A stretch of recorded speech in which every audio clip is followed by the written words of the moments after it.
I like the description of one of the biggest, if not the biggest, hearing. Hello? There you go. I like the description of one of the biggest uh, gatherings, worship gatherings in Metro Manila, of their worship, their gathering. They call it family, or one of the things they call it, family appointment with El Shaddai. I don't know if you've noticed that. Family appointment with El Shaddai. You know what? God has always, 100% of the time, always shown up at every Sunday and weekday worship of Christian Life Fellowship, Cathedral of the King. Prayer, ministry, activity. He's always shown up. He's always shown up to our appointment. It is us sometimes who don't keep our appointment with Him. And I'm happy He promised to be with us till the end. For the past 37 years, He's kept His appointment with us. He has. You know, like the patriarch says, it's not that we don't feel God's presence here. It's us meeting Him here.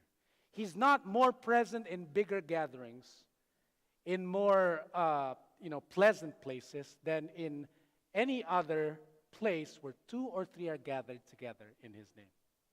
Because He can be in all of them. And you know what? He will show up to meet us in a different venue starting July 3. And He will show up in the new building that we will build. Because He's faithful. The gospel today shows us this Pharisee who didn't respond according to his calling and to his equipping. He was supposed to have been equipped, and he was supposed to have responded to his calling and to his equipping, including showing compassion, manifesting the divine nature that was in him, and showing particularly to the woman sinner God's love. He failed to do that. Jesus had to do it. And my question is that, it's not that we're Pharisees and in that sense hypocrites, but we are Pharisees because God called us and counts on us to minister His love.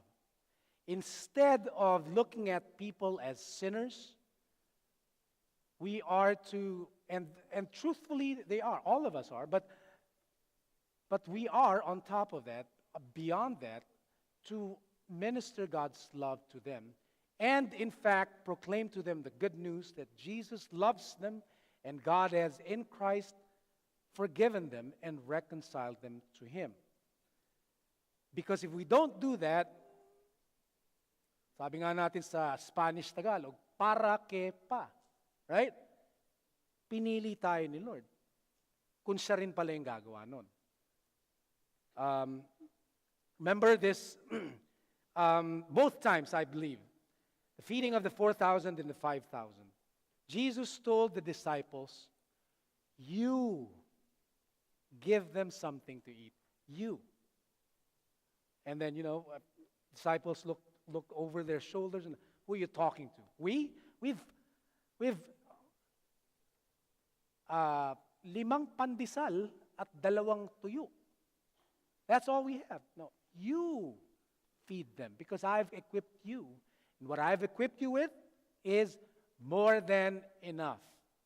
I mean, after that, an incident where they were misunderstanding Jesus when He talked to them about the leaven of the Pharisees. They thought He was talking about bread. And He asked them, don't you still get it? Don't you remember how much leftovers we had out of 5 loaves and 2 fish? Understand you have been equipped and what you have is more than enough. Poke the person beside you and tell them he's telling the truth. And God is counting on us. In fact, He's counting on us so much, He made His Son sit at His right hand and told Him, sit down, Just sit it out until the restoration of all things. Right? Guess who the instruments will be for the restoration of all things? We. I was going to say you. Thank you. We. We feed them. We do the restoration. I'm not saying we don't depend on God. I'm saying we depend on what He equipped us with to do the work. Sit at my right hand, because Jesus is staying in heaven until all things have been put under His feet, including His enemies. We are His hands. We sing that. We are His hands. We are His feet. We are His body. And we are Jesus with skin on in this world. Now, we are not to complain about the mess or the broken things, because they're exactly why we have been given a broom, a dustpan, a mop, and fixing tools. Right? Imagine a janitor with or somebody, maintenance, with the mop, seeing somebody, something spilled on the floor. Do you expect him to complain? Do you expect him to clean up? Right? We address and meet needs because that is our calling. That is our mandate. Our calling is not to bring to God's, don't misunderstand. Our calling is not to bring to God's attention that which He put before us in the first place. Of course, we ask God for help. Of course, we ask God for strength. But you know what? We do the cleaning up. We do the mopping. We do the sweeping. And we must understand His equipping, once again, is more than enough. And we must not walk by sight. Otherwise, we would see 5,000 people, 5,000 hungry mouths, and 5 loaves and 2 fish. We must not lose focus. We must understand that God in us is more than enough, lest we be discouraged and lose focus. Because the Spirit of the Lord has been given to us like it was given to Jesus Christ. Because the afflicted need good news, the brokenhearted need binding up, captives need liberty, prisoners need freedom, those who mourn, they need comfort. Those are the very reason God gave us His Spirit. And His Spirit is upon us. It's counting on us to respond like the woman in the gospel who responded to Jesus, who loved the Lord much. We sing, or we used to sing some almost 30 years ago or so, a song that goes, and I will dance for you, sing to you, lift my hands in praise to you, right? Worship you and magnify your name. Seek your face, and in your presence remain. All of these things I do unto you because I don't want to get spanked by you. Right? No? All of these things I do unto you because I don't want to go to hell. No? I forgot the next words. All of these things I do unto you because I want to earn brownie points to get me past the door of heaven. No? What? These are expressions of my love. Why do we obey? Because we have been forgiven and we have been loved. We obey not under compulsion, but because we are so thankful for our forgiveness, for God overlooking our grossest mistake and loving us. And we love in return. We love in return. That's why we do good works. Not because our ministry leader will read us the riot act if we don't obey. Not because our parents will spank us Well, we'll get to that later. But because we love.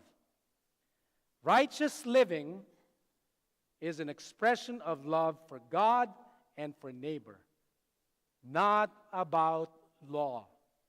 Law has its place, and I will explain it shortly. I don't smoke. Tabi-tabi po sa mga naninigarilyo. No? I'm not here to condemn you. God will determine if you're going to hell. I'm kidding. I don't smoke. I don't. You know why? Because I want to be a good steward of this body. This body was given to me.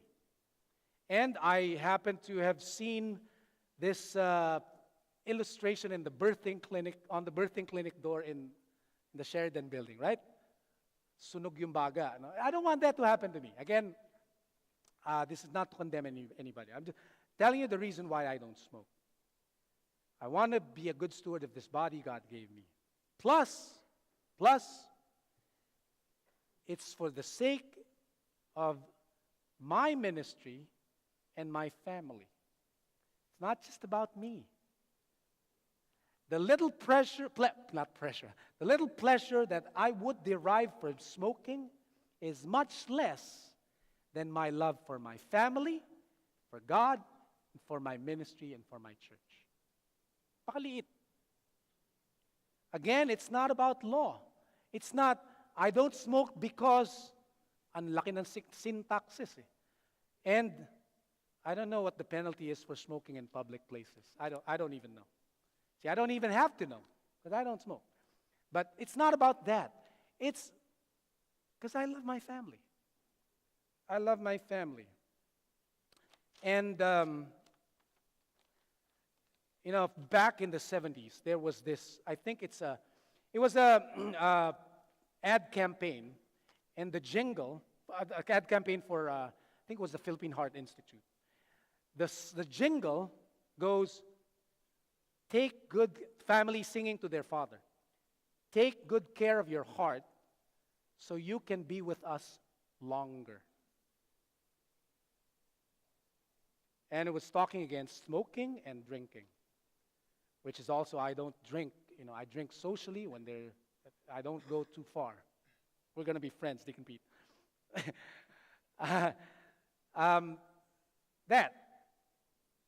Also why I, exercise. I'll tell you a story. 11 years ago, I went to a doctor, impromptu, very spontaneous. And it wasn't planned, but this doctor, we were talking, just a friendly conversation, and I was 38 years old then. And he told me, okay, you're 38, you should start being conscious of your diet. And you should consider exercising. He said, stay away from red meat, for one. And I said, uy, naku, gusto ko pa naman yung red meat. Sabi ko ganun. And then all of a sudden, he changed from an angel to becoming a demon. And he said, ikaw, kung gusto mo mamatay na maaga, di tuloy mo lang yan. That's what he said. And I thought, antipati ko to. We were just talking. But instead of me taking offense, I took it as a challenge.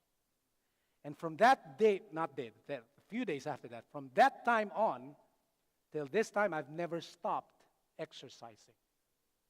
Now, I went to the gym when I was younger, in my 20s.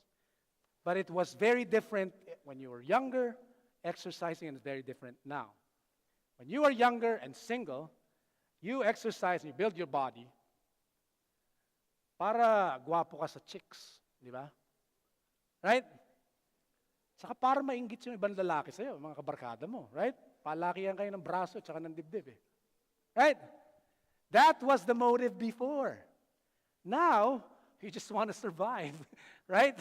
You just want to live longer. You just want to avoid arthritis and all of that. Plus, you want to be with your family longer. It's for them. It's for the church. It's for the ministry. It's for God's calling. It's also being a good steward of what you don't own, something given to you. Because what? You love. Not because somebody's pressuring you. In fact, you know what? You can ask my son this. Sometimes I say, I don't want to exercise anymore. You know, nakapagod eh. Especially if it's leg day, you know, legs are, iba nga eh, puro braso na lang at saka chest ang in-exercise eh. But you know what? It's love that's driving you. Not for self, not to build up yourself, but to be of service longer. Galatians 5:13 says, you've been given freedom. Don't take your freedom as an opportunity for the flesh, for yourself. Instead, through love, serve one another. Isn't that what we sing? I'm free. I'm free to be the servant of the Lord, right? Somebody needs to baptize that cat later. It's a faithful attendee. That He forgave me, so I love. That's the whole essence of the gospel. That's why I said it's wrong to evangelize this way. If you don't accept Christ, who forgave you your sin, you're going to hell and you're not going to heaven.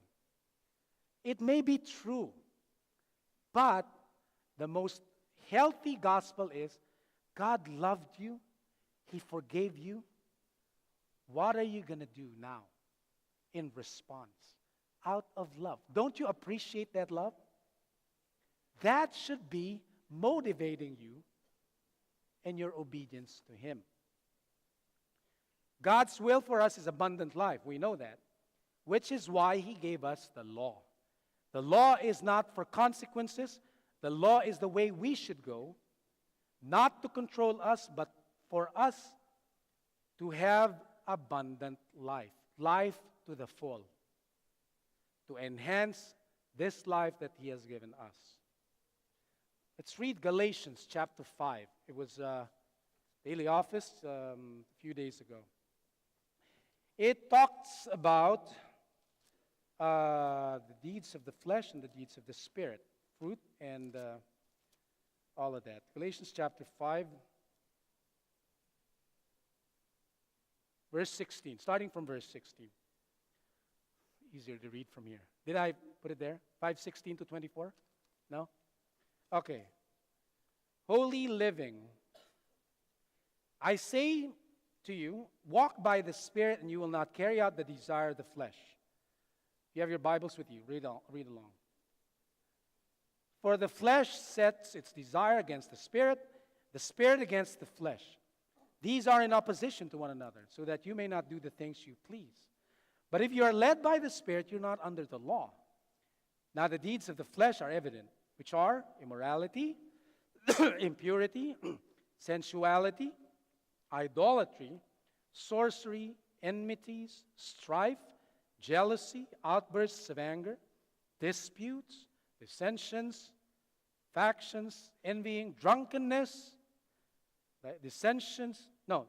carousing, things like these, of which I forewarn you, just as I have forewarned you. Those who practice such things will not inherit the kingdom of God. But the fruit of the Spirit is love, joy, peace, patience, kindness, goodness, faithfulness, gentleness, self-control. Against such things there is no law. Those who belong to Christ have crucified the flesh with its passions and desires. Holy living is walking in the Spirit of love. Not necessarily just obligation and duty. I'm not taking away from duty. I'm emphasizing that it's primarily first about love of God. I'm not taking away from duty. Law, like St. Paul said, served as a tutor when we are children. It serves as a tutor when we are children. Enforcement and discipline, we apply to children. I grew up getting spanked. But you know what? Jahe naman. Yung maliliit kami, I mean, it was a common scene to see somebody being, in the sight of all their playmates, right? On the street. Their parents picking them up by the ear. Diba? Ano sa Tagalog yun? Pingot. And hindi lang pingot, tinataas man lang ganyan. Right? As they escort them home. Right? Pinabili lang kita ng suka, naglaro ka na, hindi ka na bumalik. And then you see the victim or the object of discipline walking on their toe. Kasi masakit kung hindi ka magtataas ng ganyan, right? But it produced good. But you know what? You wouldn't expect a parent to do that to a child who's like 30 years old, right? At some point, you stop that kind of tutoring or discipline, and you expect understanding for your child because they understand more, right? They mature more. You expect them to obey you, not under threat of pingot or belt or whatever, but because they are responsible now. They understand that you want them to please you. So the law, the enforcement, changes as we mature. And we are expected to also understand. Ganon din sa gulay, di ba? Pag mga bata, you tend to even shove it in their mouth, right? But when they're older, they themselves would understand, mabuti para sa akin to, mahal ako ng magulang ko, kaya ako binibigyan ng gulay. Right? Ng ampalaya. Right? You don't enforce as much anymore on 30-year-olds than on 5-year-olds. You expect that they would understand you're doing this out of love, and what you want in response is also a response of love. Going back to what I said, family appointment. If you have an appointment, say your family has been invited to Malacanang, and you are to meet the president. Actually, kahit nga photo op lang, di ba? Siguro yung nanay magpapaparlor pa yan. Right? Siguro 6 months before, magda-diet na yan, mag-exercise na yan. Para makita naman ako ni presidente na maganda. Papaayos. Yung mga anak, anong gagawin? Maglalaro yan. Hanggang oras ng pagpaligo. Right? Wala silang pakialam. They don't understand the importance of the appointment. But would you think the executive secretary of chief of staff of the president would tell the mother, may appointment kayo, magpaparlor ka. And no less than, sino ba mga prominente pangalan? Magpaparlor ka, magpaganda ka, etc., etc. No, they won't tell that. It comes from the parent, the mother herself, right? Magpapaganda ako. Importante itong taong imimit namin eh. And then they will just be with the president a few seconds and a snapshot, and that's it. And I know somebody, the story was told me, who was assigned for the first time, this was in Magallanes days, assigned for the first time to be subdeacon to the bishop. First time. You know the story, right? First time. You know what they did? Nobody told them this. You know what they did? Nagpa-manicure. Kasi tuturo niya yung words ng customary. Makikita ng bishop yung yung kuko niya. Nagpa-manicure. The archdeacon didn't tell him, nobody told him to have his nails done. Nobody. Voluntarily, kilala niya kung sino. Voluntarily, he did it in preparation. Too bad, nag-brown out. Nag-brown out, ang dilim, hindi nakita yung manicure niya. But this is what I'm talking about. Not under compulsion. Nobody has to tell us. Nobody has to. If we love, then we will obey. We love, we will obey. Don't be, Psalm 32 said, don't be as the mule or the horse which have no understanding, whose trappings include bit and bridle to hold them in check. Otherwise, they will not obey you. Hindi na kailangan ng prompting, kumbaga. Parang robot, parang kabayo. Hindi gagalaw pag hindi kinontrol. Hindi gagalaw pag hindi nilatigo or whatever. That. God has given us free will. Think about that. Why did He give us free will? Because He wants us, out of our free will, of our own choosing, He wants us to love Him back. How does He do that? Not by force, but by loving us and making us understand. Hopefully one day we would fully understand and we would respond like the woman, sinner. Some of us take longer, that's fine, God is patient. But that's what God does. 2 Corinthians 9:7 says, each one must do just as he purposed in his heart, not under compulsion, as he purposed, as he vows to follow Christ. This is why Jesus said, if you love me, you will obey me. Not, if you're afraid of the consequence, then you will obey me. Understand the difference? There's still consequences. I'm not taking away from that. But primarily we obey, or we must obey, we should obey, because we love God. Philemon, verse 14 says, so that your goodness would not be by compulsion, but of your own free will. This is what pleases God, our goodness out of free will. 1 Peter 5, verse 2, speaking to shepherds, exercising oversight, not under compulsion, but voluntarily. The one verse in the New Testament reading today is a very popular verse. If you know it, you say it along with me. Galatians 2:20. I have been crucified with Christ. It's no longer I who live, but Christ who lives in me, etc., etc. Okay?